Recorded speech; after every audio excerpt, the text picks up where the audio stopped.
अखिलांचल निवासाय नित्याय परमात्मने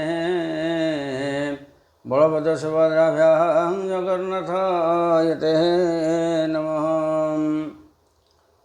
आज आम देखा जे जून 9 तारिख रु जुलाई 4 तारिख पर्यंत शुक्र कर्कट राशि रे संचार करेंगे कर्कट राशि रे 9/6/2026 रु 4/7/2026 पर्यंत शुक्र कर्कट राशि अवस्थान करेंगे।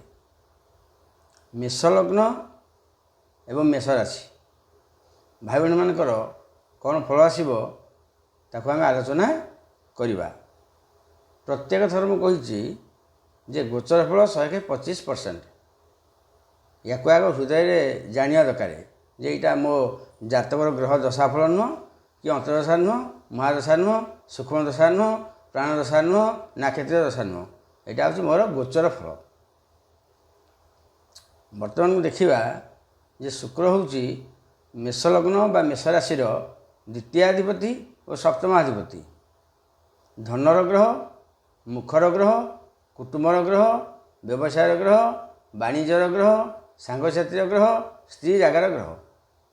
सी हेले केन्द्रस्थ चंद्र क्षेत्र में शुक्र हेले केन्द्रस्थ। चतुर्थ है केन्द्र स्थान।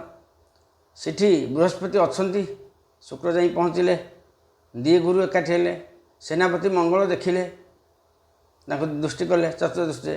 तेणुक मेष राशि भाई बहन मानकर 1/1/2/1/3/1 बहुत शुभफल आसूची। कौन करेंगे शुक्र ना नूतन आयर अभिवृद्धि, सम्मान, प्रतिष्ठा, उत्तम स्थिति आड़ को परिवर्तन एवं खुशी रे यात्रा। जदि आउट ऑफ इंडिया जाक अच्छी माने सप्तमाधिपति जेहेतु अच्छा चतुर्थ व्यवसाय क्षेत्र भल हम व्यवसाय बढ़ व्यवसाय बढ़ातु आगू जातु विदेश जातु बहुत सबल अच्छी किसी असुविधा ना। शुक्र गोटे दृष्टि फल सप्तम दृष्टि दशम स्थान शनि क्षेत्र मकर राशि को बहुत बड़ लोक उच्चस्थ पद व्यक्ति संपर्क रहिबो। आउ बर्तमान को विदेश यात्रा भी रही भल बहुत बढ़िया रही। किसी जदि पितृ सहित माने अशांति अच्छी माँ सहित टी माने अशांति अच्छी ये सब शांति आसो किसी असुविधा ना। शुक्र विशेष कर भल फल होती। शुक्र भी शुद्धि अच्छा विशेषकर यात्रा समय शुक्र शुद्धि आवश्यक। मेष राशि भाई बहन मैंने दूर बाट को जातु।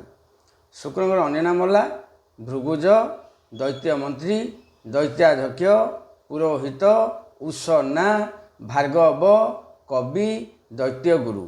तांकर गोत्र है भार्गवश गोत्र।